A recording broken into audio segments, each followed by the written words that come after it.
Salut les amis, bienvenue sur notre chaîne YouTube. Nous faisons des vidéos de notre voyage à bord de notre voilier. Si vous êtes fan de nos vidéos, nous vous invitons à vous abonner. À très bientôt. Le passage du canal de Panama, c'est une question que tout le monde se pose. Donc, comme nous, on est en train de le passer, qu'on a pris un agent qui parle français, qui parle anglais et qui parle espagnol, on s'est dit que si on faisait une vidéo avec elle et qu'elle nous expliquait de A à Z ce qu'il faut faire, ça aurait été quelque chose de formidable. Bonjour à tout le monde, voilà, je m'appelle Suzy, enfin tout le monde m'appelle Suzy, ma société elle s'appelle Daymar Panama et elle a été créée donc il y a une dizaine d'années pour servir justement au passage du canal pour la plupart de mes clients, enfin 90% de mes clients sont français et qui arrivent un petit peu de partout, que ce soit côté Atlantique ou côté Pacifique. On essaye de les servir au mieux possible. Suzy, c'est formidable parce que je crois savoir que tu parles plusieurs langues aussi. Oui, alors j'ai la chance de parler français, anglais, espagnol et italien. Magnifique. Donc, Suzy nous a été recommandée, on vient de signer avec elle pour faire un passage. Et comme tout le monde se pose la question, comme je vous disais tout à l'heure, comment on fait pour passer le canal? Qu'est-ce qu'on fait pas? Et j'ai vu qu'on harcelait Suzy de questions, tout le monde, avec les mêmes questions, et qu'elle répond avec une patience pas possible. Elle va donc essayer de vous expliquer quelles sont les procédures. Justement, à l'arrivée au Panama, tout le monde se pose des tas de questions. Et notamment comment ça se passe pour le passage du canal, donc quelle période, quelle est la meilleure période pour passer le canal, si c'est au mois de janvier, si c'est au mois de mai, si c'est au mois d'août, septembre, et comme tout le monde le sait, tout le monde voudrait passer entre les mois de janvier, février, mars et avril. C'est là que ça ressemble le plus des passages pour les gens de la voile. Et justement, ça devient un petit peu compliqué, c'est pour ça la quantité de questions que tout le monde a. Alors, arriver au Panama, il faut préparer une série de documents justement avant votre arrivée, c'est le mieux. Déjà, prendre contact avec votre agent, que ce soit moi ou un de mes collègues, il n'y a pas de problème. Il faut essayer de renvoyer les documents, acte de francisation, passeport, et peut-être une petite liste des ports visités dans les 2 dernières années à mes collègues ou à moi, avant votre départ de la dernière destination que vous avez touchée, que ce soit les Antilles, que ce soit les plusieurs îles de la Caraïbe ou la Colombie. Donc il faut envoyer ce document avant votre départ, justement pour qu'on puisse préparer votre arrivée au Panama. L'arrivée au Panama, ça peut se faire dans les différentes marinas, bien évidemment, ou les différents mouillages qu'il y a côté Caraïbes. Ici, on est à Panama Marina, une petite marina qui se trouve entre Portobello et Linton Bay, qui est très très bien justement pour être protégé. Vous êtes à côté de Portobello en taxi, vous êtes à côté de Linton Bay et vous êtes à 30 000 de Shelter Bay où s'effectue la mesure pour le canal. Et justement en parlant de mesure, donc ça c'est le premier pas qu'il faut faire pour le canal. Il faut mesurer les bateaux, même si on me pose la question, mais si sur les papiers c'est déjà marqué la mesure du bateau, pourquoi on a besoin d'être mesuré? Et bien justement, le canal pour l'instant, ils sont une division qui s'appelle la division d'Arqueo, ou la division des jauges en français, qui doit s'occuper d'aller inspecter et non seulement la taille du bateau, mais aussi les différentes spécifications que vous avez, la sécurité, le respect de l'environnement avec donc les eaux usagées, etc. Donc ça, il faut avoir les eaux noires. Il faut avoir les eaux noires. Les eaux grises sont obligatoires aussi ou pas? Sont obligatoires pour le passage du canal. Les eaux noires et les eaux grises. Et les eaux grises. Voilà. Et après, une fois que le bateau est inspecté, on peut inspecter le bateau ou mesurer le bateau dans 2 zones. C'est le flat ou la zone du mouillage à l'extérieur de la marina de Shelter Bay, soit à la marina de Shelter Bay. qui est bien évidemment une marina privée, payante, etc., que la plupart des gens connaissent déjà. Mais les bateaux peuvent être mesurés aussi dans la zone du mouillage qui s'appelle la zone du flat. Ça apparaît dans toutes les cartes maritimes. À l'extérieur, c'est à peu près à 2-3 milles de la sortie de Shelter Bay Marina. Une fois que le bateau est mesuré, bien évidemment, il faut procéder, enfin il faut passer au moment du paiement. Le canal a augmenté ses tarifs en 2020 et en 2023 aussi. L'augmentation en 2023 n'a pas été aussi dramatique que celle de 2020, mais il y a quand même une petite augmentation et l'année prochaine, il va y avoir encore une augmentation. Jusqu'à 2025, il va y avoir tous les ans une petite augmentation. Voilà, c'est ce que, on va dire extra-officiellement, je tiens à partager avec vous. Et pour les tarifs du canal de Panama, ça va on va dire une parcelle de 0 à 65 pieds, et des 65 pieds, ça va après jusqu'à 110 pieds. Donc vous avez deux tranches de tarifs pour les bateaux à voile. Une fois qu'on a dépassé les 100 pieds, il faut un pilote du canal, parce que des 0 à 65, on les appelle advisors. C'est pas des pilotes, c'est des advisors. Et ils sont compétents pour faire le passage du canal de Panama pour les petits voiliers, jusqu'à 65 pieds. Après, ça passe à une autre structure. Nous allons faire notre mesure lundi matin. Donc une fois que nous sommes sur place, que la mesure elle est faite, qu'est-ce qui se passe? Alors déjà, il faut s'assurer que la mesure soit faite le jour que vous avez demandé à être mesurée.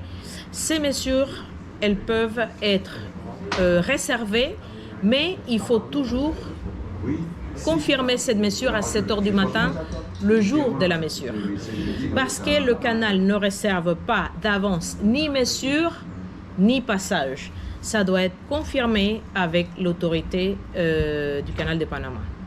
Une fois que la mesure est faite, l'agent, soit moi ou mes collègues, procède à faire le paiement à la banque du canal, qui est la Citibank du canal de Panama, de l'autorité du canal de Panama. 24 heures après, le paiement est accordé ou approuvé par la comptable du canal, par mail, bien évidemment. Une fois que les fonds sont déjà autorisés par le canal, on procède à faire l'appel ou à prendre le rendez-vous justement pour la date du passage. D'accord, donc bien sûr la date de rendez-vous du passage n'est connue qu'au moment où on décide de passer. Si on décide de passer en pleine saison comme en ce moment, les dates sont aléatoires de 10 à 15 jours. Parce que voilà. Nous devons théoriquement, d'après ce que tu nous as dit, passer à peu près fin mars ou début avril. Voilà, exactement. Parce qu'on est en pleine saison justement et en période d'été, enfin c'est l'été ici à Panama, aux saisons de sèche, pas de pluie. Et ben justement, c'est la saison où on a la visite de tous les rallyes, que ce soit l'Arc ou l'Oyster ou le Panama Post qui est passé déjà. C'est un moment où il y a beaucoup d'attentes, entre 10, 15 jours, des fois même 20 jours. Ça peut varier en fonction de la disponibilité des jaugeurs et la disponibilité des pilotes. Parce qu'il ne faut pas oublier que les pilotes du canal, ils sont une autre position parallèle à leur job ou à leur boulot des pilotes. Donc, ils sont mis à disposition lorsqu'ils sont on va dire en stand-by ou en jour libre. D'accord. Donc ensuite, une fois que la date de passage est définie, comment ça se passe?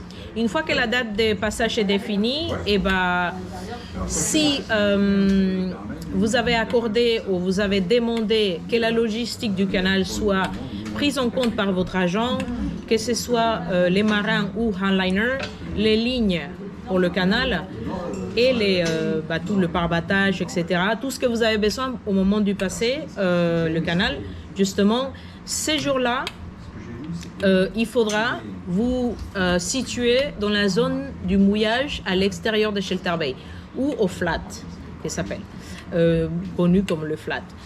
Ce jour-là, toute la logistique arrivera chez vous, à votre bateau, sans avoir besoin d'appeler, ni de contacter le canal, ni de confirmer quoi que ce soit, parce que votre agent doit s'occuper de toutes ces fonctions. Ça, c'est ton job, entre autres. Ça, c'est mon job. Donc, tu vas à faire venir à bord les parbattages, je crois qu'il y en a un nombre de 8, les amarres qui sont des amarres flottantes de, tu m'as dit combien de pieds déjà? Alors, c'est 4 fois 125 pieds. 4 amarres de 125 pieds. Ou 40 très bien, mètres. Voilà. Donc une fois que tout le matériel est à bord, il y a deux façons de passer. Soit on passe à couple avec des bateaux, soit on passe tout seul. Alors, si on passe tout seul, il y a une heure et une procédure. Et si on passe à couple avec d'autres bateaux, il y a une autre procédure. Il y a plusieurs possibilités de passer le canal. Bonne soirée.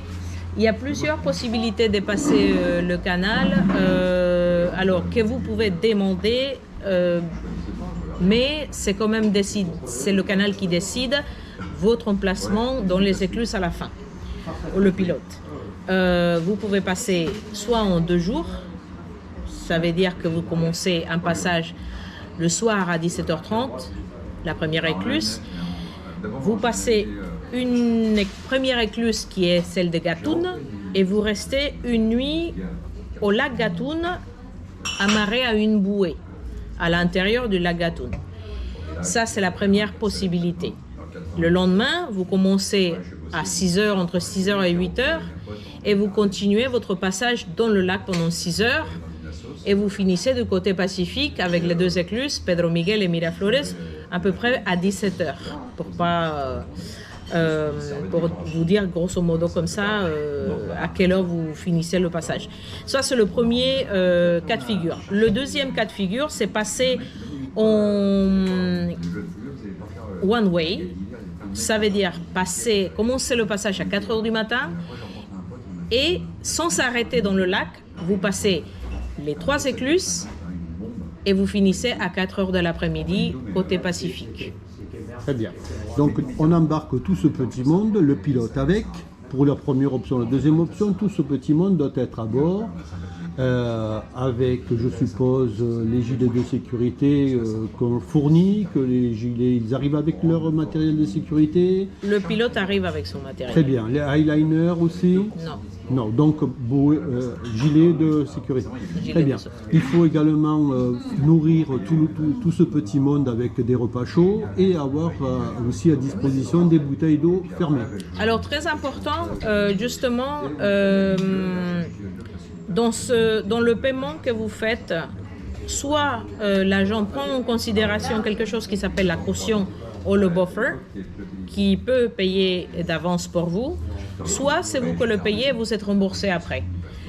Dans ce buffer aux cautions qu'on donne au canal de Panama, c'est pour couvrir tout le déplacement du pilote et on va dire sa journée de travail, que ce soit l'arrivée sur le bateau, le repas, la navette qui l'amène et la navette qui le récupère côté Pacifique.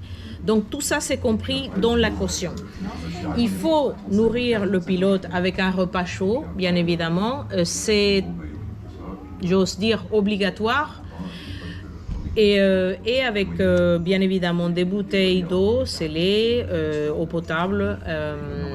Si c'est un pilote pour un passage en 12 heures, ou si c'est 2 pilotes avec un passage en 2 jours. Donc le pilote s'en va si on passe la nuit dans le lac Gatun, mais les eyeliners restent à bord. Voilà. Il faut également donc pouvoir coucher tout le monde. Oui, sauf si le passage se fait en une journée, c'est-à-dire de 4 heures à 4 heures, là, personne ne reste à bord. Mais si c'est en 2 jours, les handliners vont rester à bord, effectivement.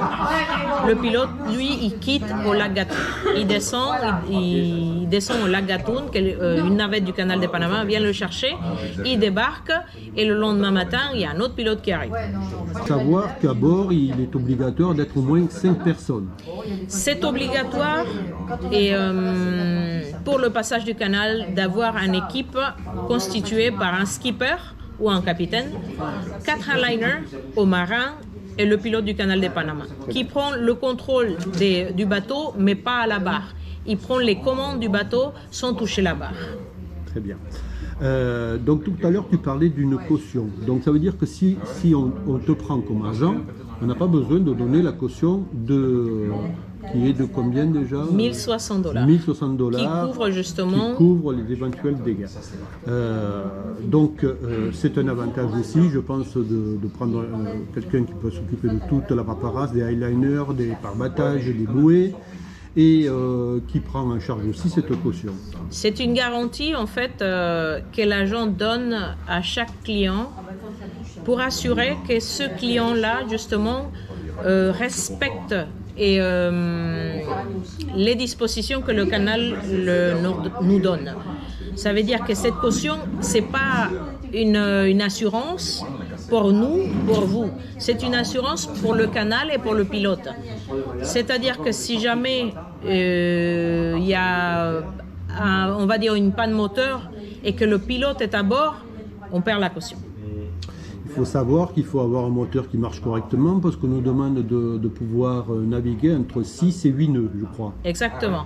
En fait, le canal demande aux voiliers de faire entre 6 et 8 nœuds, justement parce qu'il faut à chaque fois, sauf cas exceptionnel, les rallyes, c'est pas comme ça, mais on doit passer avec un paquebot, avec un bateau commercial. Ça veut dire qu'on passe à 3 bateaux dans l'écluse avec le paquebot, soit devant, dans Gatun, soit derrière, à Pedro Miguel et à Miraflores. Donc les communications avec l'agence se font par WhatsApp, donc elle va vous prendre votre numéro de téléphone WhatsApp et elle va vous envoyer toutes les communications. Les paiements peuvent se faire par virement, soit par carte bleue. On est bien d'accord. On est bien d'accord, mais il y a aussi possibilité, parce que j'ai eu de plus en plus les cas de figure, soit si vous n'avez pas la possibilité de communiquer par WhatsApp ou par, si vous êtes en mer. Aujourd'hui, il y a pas mal de possibilités pour communiquer par Iridium, par WhatsApp si vous avez déjà satellite, et aussi par InReach. Vous pouvez aussi envoyer pas des dossiers, mais vous pouvez communiquer avec votre agent par mail. Par mail, d'accord. Et les paiements, ça peut se faire ou par virement. Mais il faut savoir que les virements de l'Europe vers Panama, c'est un petit peu long, donc ça peut prendre entre 3 et 8 jours. Donc il faut prévoir votre virement, le paiement du canal, avant votre messure. Très bien. Donc après la dernière écluse de Flores, Miraflores. Donc, le bateau s'arrête à quel endroit exactement? Une fois qu'on est descendu à Miraflores, et je tiens à préciser que justement Miraflores, c'est l'écluse la plus haute et là où il y a le plus de courant. Donc il faut justement, c'est pour ça qu'il faut avoir les lignes qui conviennent pour le passage du canal. Et on remonte de plusieurs mètres là. Hein? On remonte de 26 mètres. Non. De 26 mètres. Donc justement, il faut que les lignes soient adaptées pour supporter les courants et la descente du bateau. Une fois qu'on est sorti de Miraflores, on navigue à peu près entre 5 et 6 000 avant d'atteindre la première marina qui s'appelle Balboa Yacht Club, que c'est une marina avec des bouées. La marina de Balboa Yacht Club, elle est dans la zone du canal, donc on n'a pas le droit de mettre un dinghy à l'eau. Ça, dans cette marina, justement, il y a un service de water taxi. Donc vous devez appeler toujours à la VHF pour pouvoir venir vous chercher et vous embarquer au bateau. Sur quel canal on les appelle? Le 9. Le 9, très bien. Le 9. Et c'est là que toute ton équipe débarque? C'est là que le pilote débarque. Si vous avez besoin d'assistance, Les handliners, ils sont là justement pour vous assister jusqu'à votre arrivée.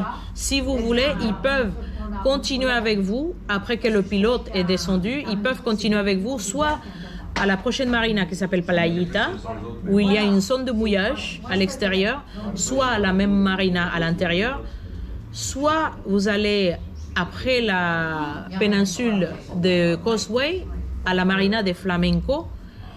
Ils peuvent rester jusqu'à là-bas aussi, soit vous allez au mouillage des Brisas d'Amador. Je pense que c'est très intéressant tout ce que tu viens de nous dire. Ça serait cool que tu nous le refasses en anglais, mais on n'aura peut-être pas le temps ce soir, le soleil se couche. Bon, je vais vous mettre Avec plaisir. On va vous mettre une carte de cette gentille demoiselle à la fin pour que vous puissiez la contacter en cas de besoin et répondre à toutes vos questions. Voilà, merci. Ça,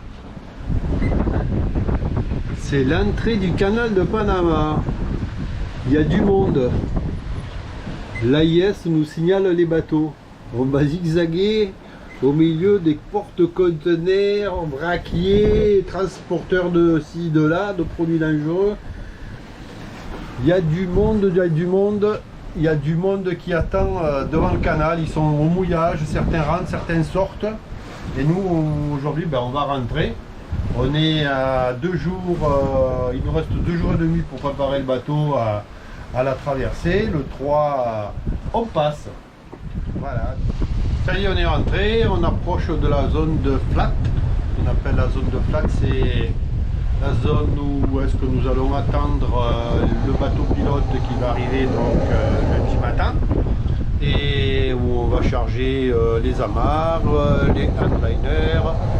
Et demain, dimanche, nous devons appeler les agents du canal pour connaître notre horaire de traversée qu'on va communiquer à l'agent qui s'est occupé de faire tous les papiers, Suzy, pour que tout ce petit monde embarque à l'heure dite et donnée.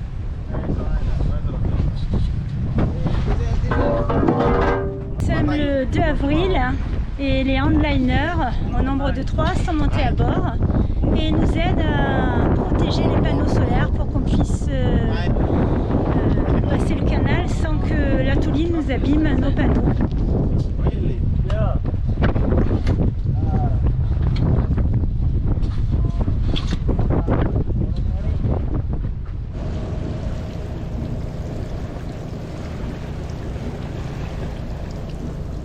Hello les moussaillons, il est 6 h, nous venons de franchir le pont qui marque le début du canal de Panama. Et venons de nous arrêter dans le bassin de retournement pour nous accoupler avec le catamaran Mopea.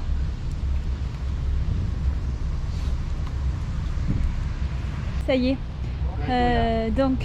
on s'est accouplé avec Loïc, le catamaran que vous voyez là, et on va pas tarder à franchir la première écluse du canal et il pleut. On s'apprête à passer l'écluse Gatun, qui est une écluse montante sur 3 niveaux, côté Atlantique, qui élève le bateau de 26 mètres au total pour arriver au niveau du lac Gatun.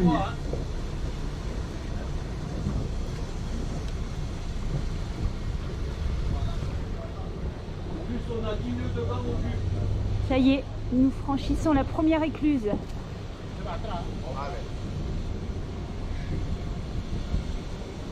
Les toulines que nous lance l'employé du canal à l'avant et à l'arrière du bateau va nous permettre d'attacher nos amarres pour qu'il les récupère.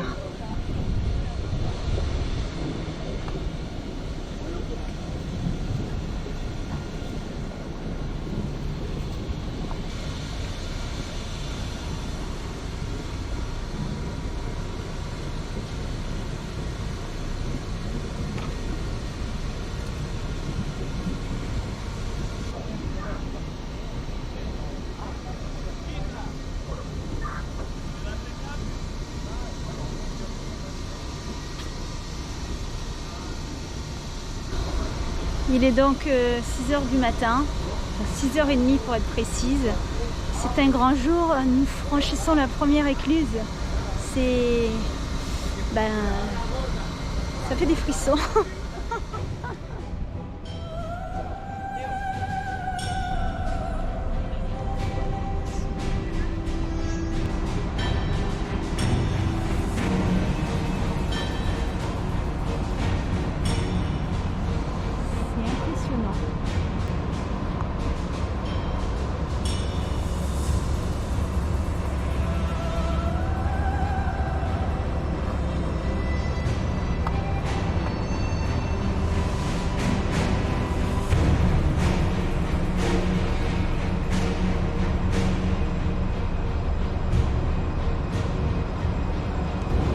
Les portes du premier bassin se ferment.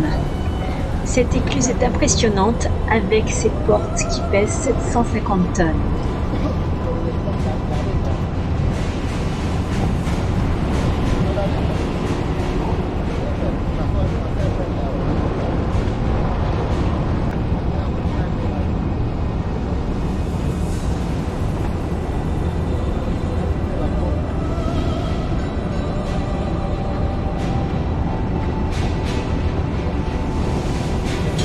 L'eau monte petit à petit jusqu'à atteindre 8 mètres.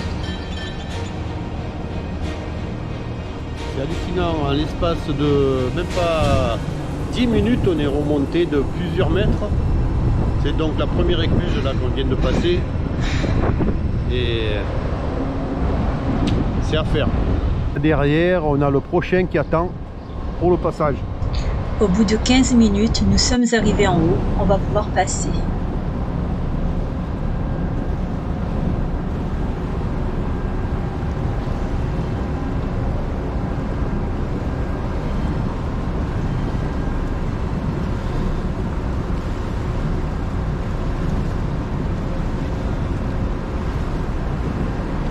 Donc là les gars, au fur et à mesure que le niveau monte, ils rattrapent les amarres pour maintenir le bateau au milieu de l'écluse.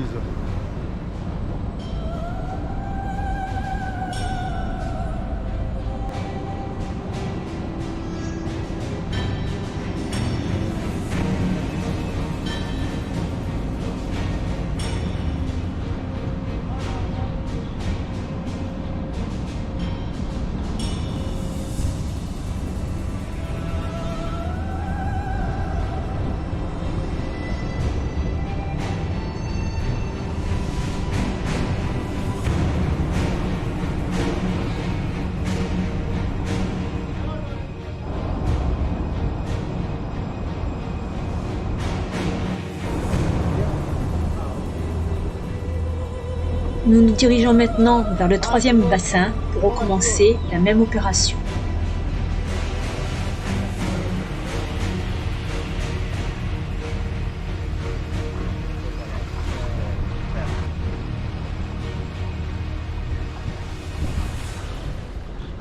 Nous avons passé les 3 niveaux de la première écluse. Nous nous arrêtons quelques minutes pour nous détacher de Mopéa et naviguer dans le lac Gatun et le canal pendant 25 000 jusqu'à la prochaine écluse, Pedro Miguel. Et bon déjeuner. Ça sent bon. Nous entrons dans le lac Gatun, qui en raison de sa superficie de 425 km² est le second plus grand lac artificiel au monde. Never stop, I'll get it if I want it. Gotta make to myself a promise. I won't quit, keep going till I got it. I won't give up till I'm on top. Yo, no, I ain't the type to give up. If I do something, man, I do it till I get what I want. I turn a business out of nothing into something I love. I got a poker face, but honestly, I'm not one to bluff. I flip a switch, never miss, man, I always stay up. Don't let them see you, bitch, always have a plan to stay tough. This life ahead of you ain't easy, it was built to be rough. But that's what makes a personality, is tragedy, bruh. So keep your head on your shoulders. Now we ain't out here moving rocks, we out here moving boulders. Now we ain't getting posterized, we out here making posters. And we ain't got nothing to hide, we move forward like soldiers. You better wake up for the pay stub, or you'll pay up. Don't make love to the game, bruh, fuck the game up. Change up, rearrange stuff to your greatness. Famous for the way up, play the game, bruh. Never stop, I'll get it if I want it. Gotta make to myself a promise. I won't quit, keep going till I got it. I won't give up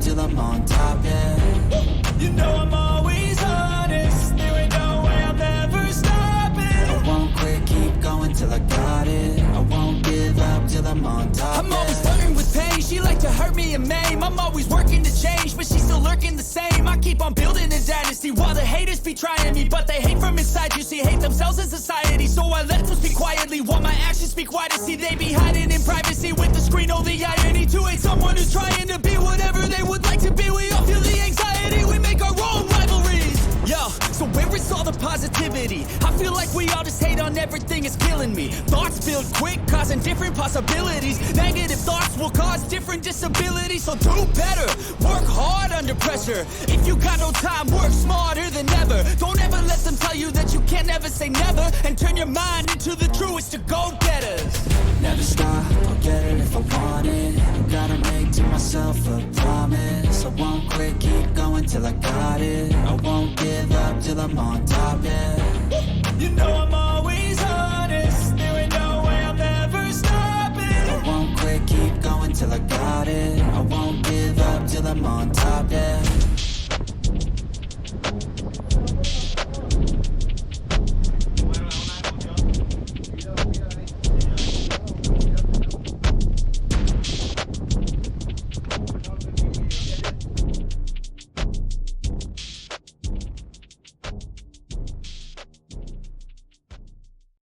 Nous nous accouplons à nouveau avec Mopéa pour passer l'écluse de Pedro Miguel sur un niveau qui descend le bateau à 10 mètres.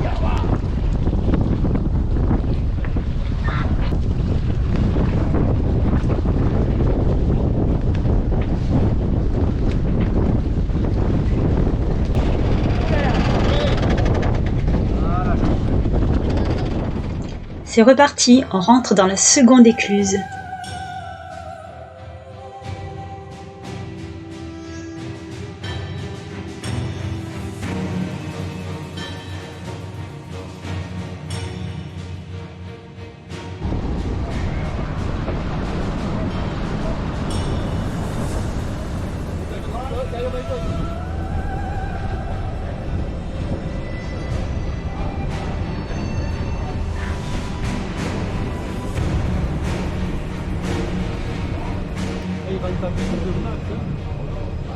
Je vous montre les nouveaux formatages modernes.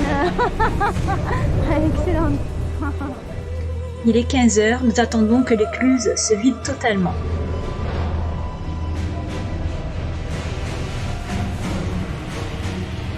Ça y est, les amarres sont lâchées, nous continuons notre progression jusqu'à la dernière écluse, Miraflores.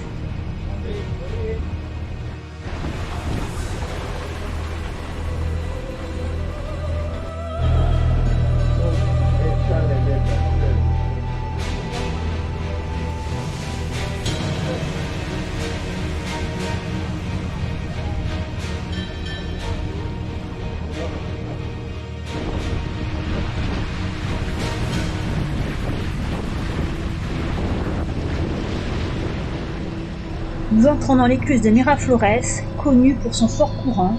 Les manœuvres sont laborieuses. À Miraflores, le bateau descend d'un total de 16 mètres en 2 étapes pour atteindre le niveau du Pacifique.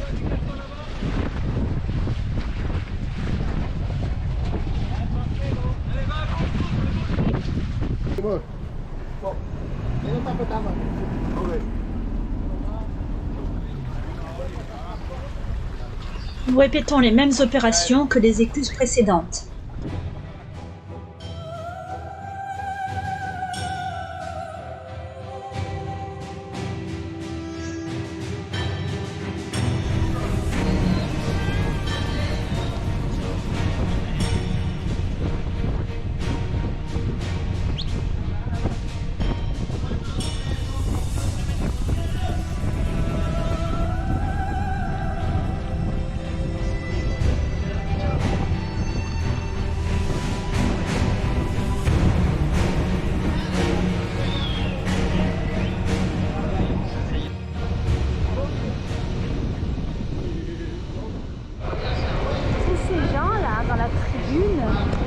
Viennent exprès voir les bateaux passer dans l'écluse.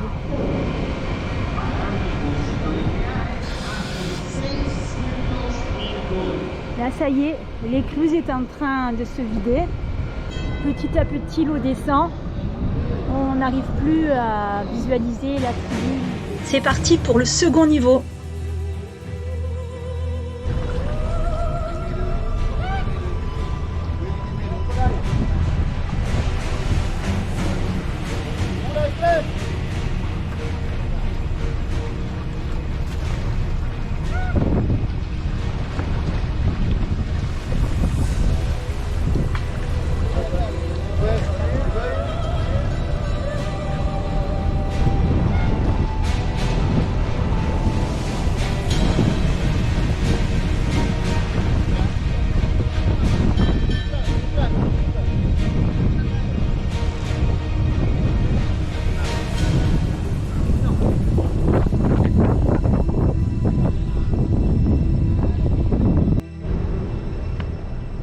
Le chiffre 100 indique que nous allons donc aller côté Pacifique.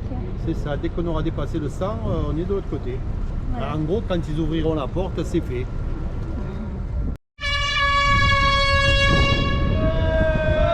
Ouais.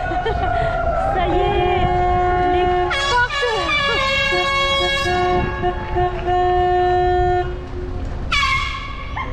Ça y est, les portes du Pacifique s'ouvrent. Sésame, ouvre-toi. Les portes du Pacifique s'ouvrent et nous laissons derrière nous l'Atlantique.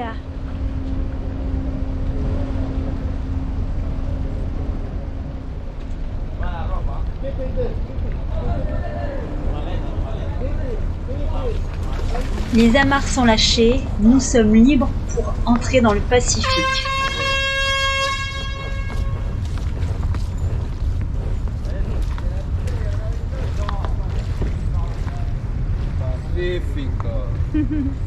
Pacifique. C'est parti, l'aventure commence.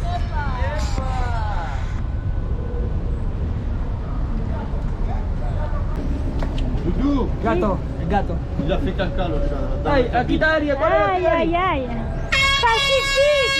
Doudou, Pacifique. Klaxon. Je peux pas. Allez. Je Quand pars. vas salir, maman? Moi, je vais klaxonner. Excuse me.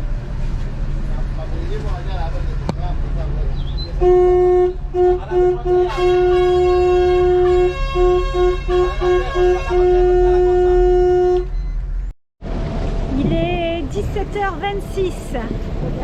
Nous avons franchi la dernière écluse qui nous fait rentrer dans le Pacifique. C'est magique. Au revoir. Ciao, ciao.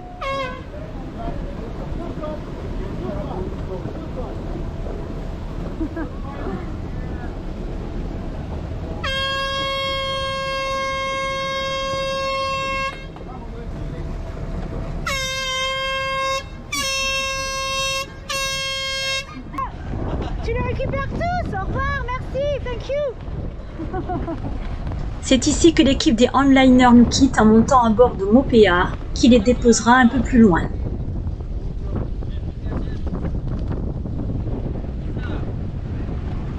Et voilà, c'est le début d'une nouvelle aventure qui commence.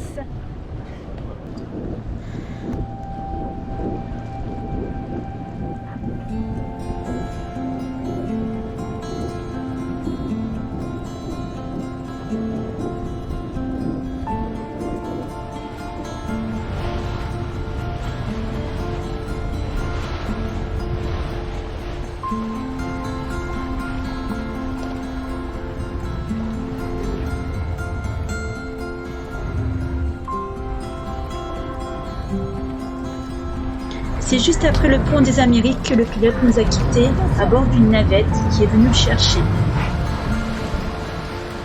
Il est 18h30, nous sommes en approche du mouillage de Puisal de Amador, en face de la marina de Flamenco.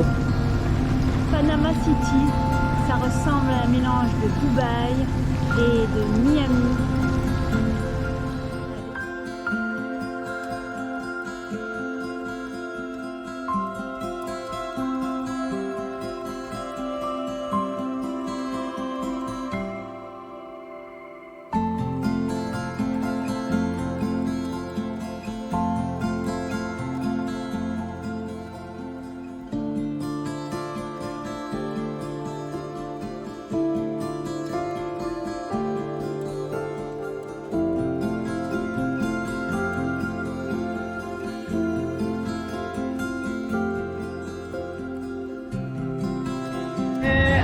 Donc